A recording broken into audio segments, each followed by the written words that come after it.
Hi there again, Izzy from DigitalGoja.com showrooms. Well, you have yourself a brand new Nikon D5500 and you've worked with the included flash. It's just not your cup of tea. You want a little bit more power and creativity. Well, guess what? If you get yourself the Altura Photo Pro Series DSLR TTL flash for Nikon, it's going to do wonders for you.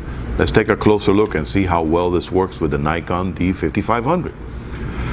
If this video helps you out, please hit me up with a like button underneath, and as always, subscribe to our channel for future unboxing sessions and tutorials such as this. And don't forget, when in Miami, come say hi to me at DigitalGoja.com showrooms.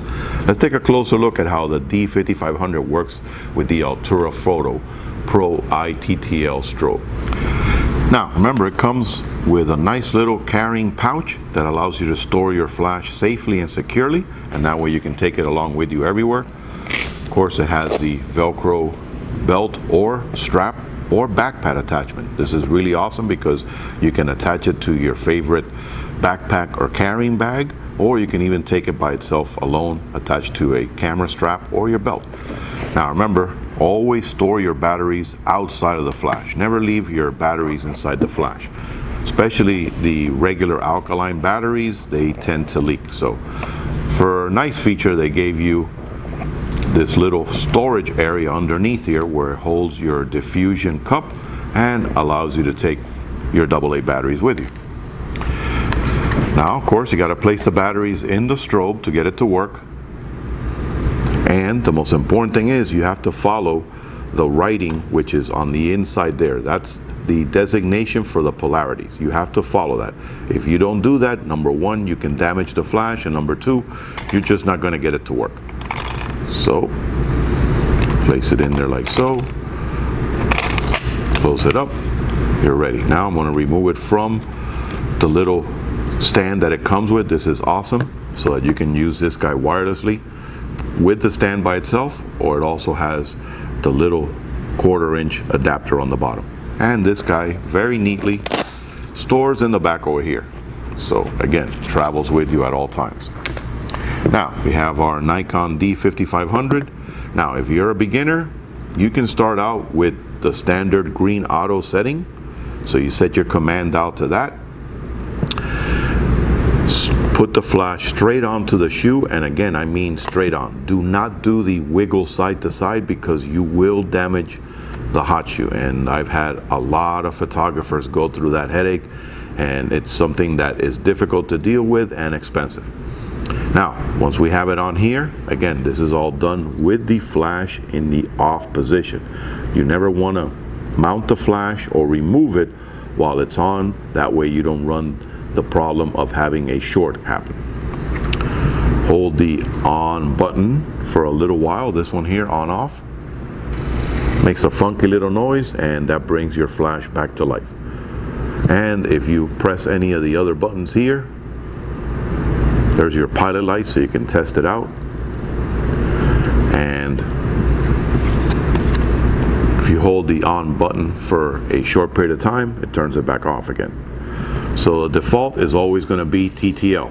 And honestly, if you're starting out, use the TTL mode, and you'll notice that it says TTL right there on the screen there. That means through the lens metering, and that's pretty much the best way. Plus, notice since the camera is on full auto, your ISO is also set to auto. Now the beauty of this is that when you zoom, you'll notice that your flash zooms accordingly. So you can see the actual zooming capability right there on the screen. And when you're ready to go, turn it on, press the button, fire, boom, you got a flash. And it also tells you your exposure. That's what the f5.6 is. That's your aperture. And it's giving you a distance scale of where it's shooting out to, depending on how far it's focusing out to. So very easy to work with in the TTL mode. Now, for you enthusiasts that want to do a little bit more, your next step is manual. And notice with manual, you can actually change the power. So you can go ahead and go from as little as 1/128th all the way up to full power. Now in this mode, it's recommended that you take it off of the auto setting and we go into the manual setting on the camera. And here you're going to place your exposure. So I'm going to set the shutter speed anywhere between 60 and 1/200th of a second. I've had really good results with Nikon at 1/60th of a second.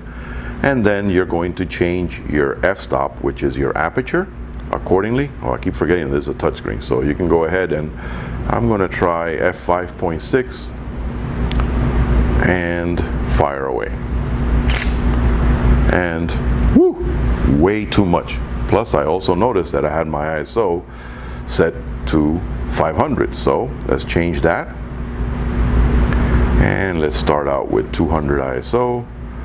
And since I'm shooting at full power, I'm going to change my f-stop to, at this distance, let's try f9. There we go. That's a little bit better. So again, you continue testing with it. That's the beauty of today's digital technology. Let's go with f13. Much better. So this is the way to work with it if you want to do full manual. Your next mode is your strobe, what they call stroboscopic. Say that fast 5 times. And here you can change again the power ratio.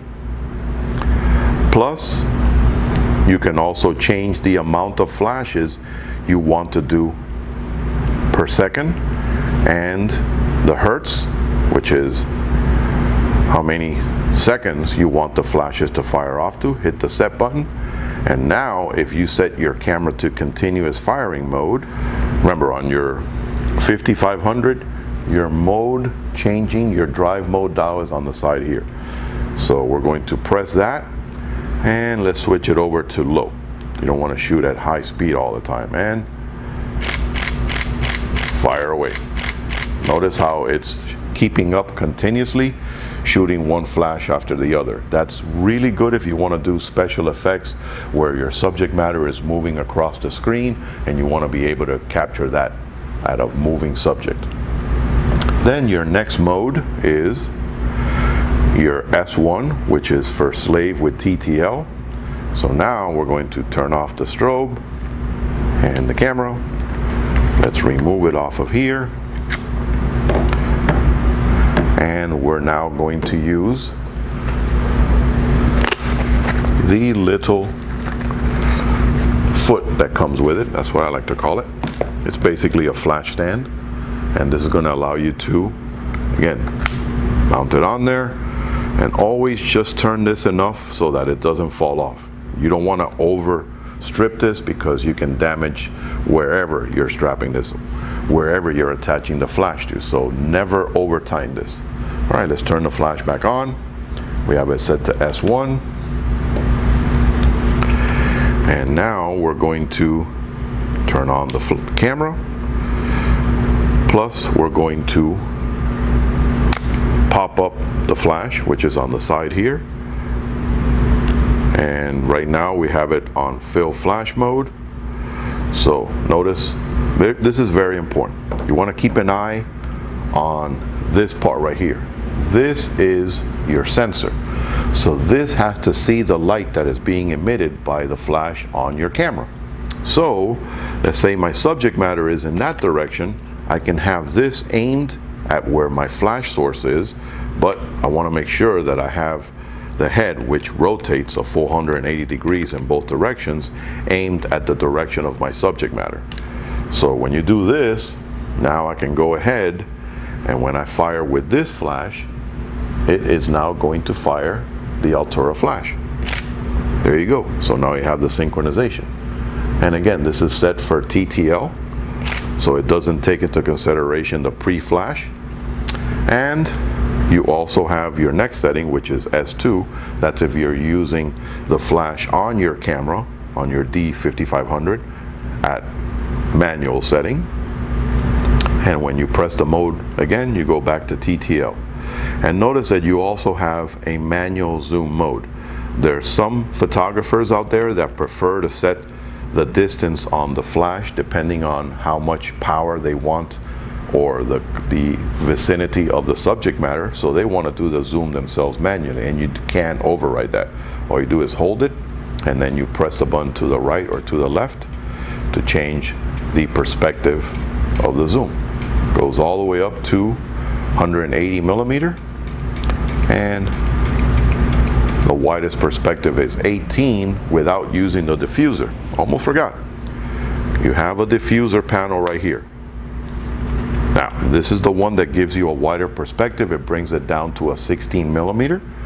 And you also have your diffusion cup. Don't forget about that. That's stored on the bottom here of your nice carrying pouch. So this is awesome when you're going to be working with a wider perspective, or also if you're doing group shots. And the final attachment on here, when we pull this out, here's our bounce reflector card. And this is great when you want to do flash photography where your subject matter is in front of you at a proximity much closer than usual, and you don't want to give harsh lighting. You want to bounce your light and work with the bounce card, especially if you're working either with a ceiling that's taller than 10 feet, or if it doesn't have a white ceiling, because remember, whatever light, whatever color is up in the ceiling, that's going to be reflected back down on your subject matter. Oh, by the way, whenever this happens where you have the sleep mode, all you have to do is press the pilot button and it activates the flash again. Well, there you have it.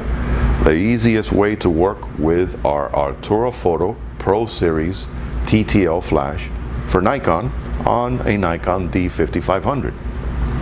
Happy shooting!